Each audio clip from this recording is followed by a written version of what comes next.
കേന്ദ്രമന്ത്രിയും നടനുമായ സുരേഷ് ഗോപി ധരിച്ച മാലയിൽ പുലിപ്പല്ലുണ്ടെന്ന പരാതിയിൽ വനം വകുപ്പ് പ്രാഥമിക അന്വേഷണം ആരംഭിച്ചു.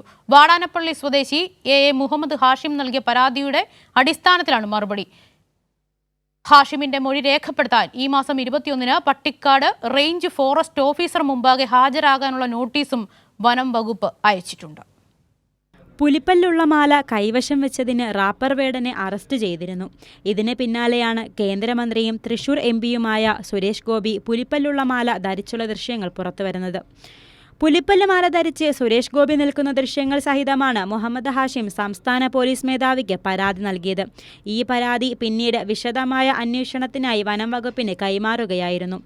സുരേഷ് ഗോപിയുടെ ഈ പ്രവൃത്തി വന്യജീവി സംരക്ഷണ നിയമത്തിന്റെ ഗുരുതരമായ ലംഘനമാണെന്ന് പരാതിയിൽ ആരോപിക്കുന്നു.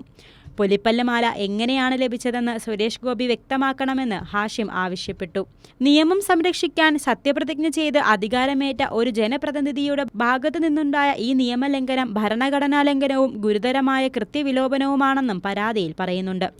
ഈ മാസം 21-ന് ഹാജരായി മൊഴി നൽകാനും കൈവശമുള്ള തെളിവുകൾ സമർപ്പിക്കാനും ആവശ്യപ്പെട്ടാണ് വനം വകുപ്പ് നോട്ടീസ് അയച്ചിട്ടുള്ളത്. കൈരളി ന്യൂസ്, തൃശൂർ.